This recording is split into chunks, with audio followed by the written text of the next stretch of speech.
After our mutation, Father marked us all a different color based on our behaviors. Honestly, to this day, I still think it was because he couldn't tell us apart. Since he spent most of his time training and splitting boards, Mikey decided to give him the nickname Splinter. When we were old enough to talk, Leo decided to declare himself the oldest and Mikey the youngest.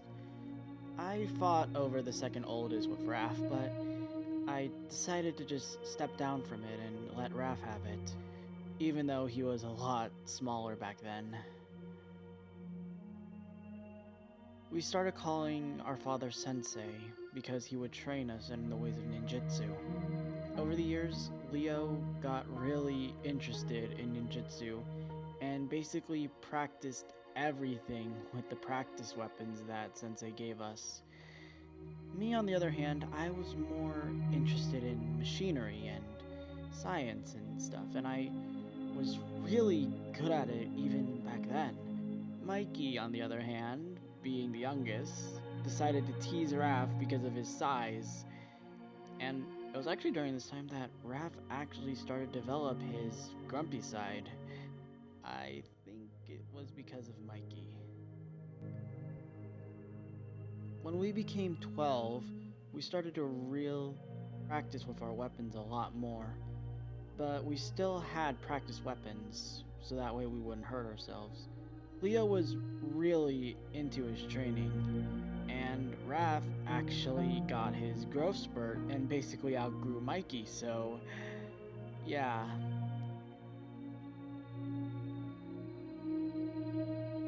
When we finally became teenagers, we actually finally got our gear and our very own weapons.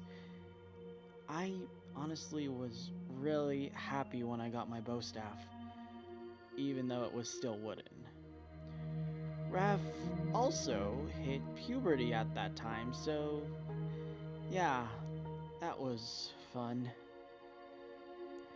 And over time, we started to beg and ask Splinter if we could finally go up to the surface. It wasn't until we turned 15 that he finally said yes.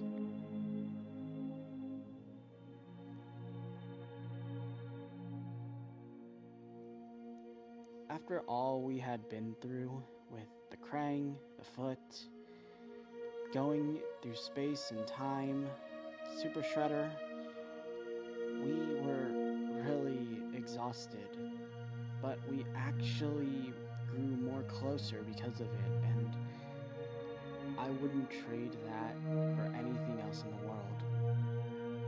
I even managed to create a retro mutagen to help cure anyone who was mutated during our adventures. And let me just say, I'm glad that I wasn't the tallest anymore. But all good things must come to an end eventually. During a patrol, we lost Mikey.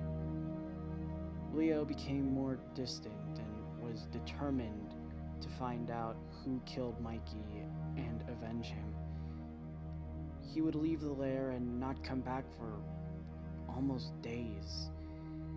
He refused to eat anything, and he really lost weight because of it, and honestly, it wasn't healthy for him. When things started to get really out of control, Raph left for upstate back at the farmhouse where we were. And me, I was left out of the equation. I still blame myself for Mikey's death sometimes.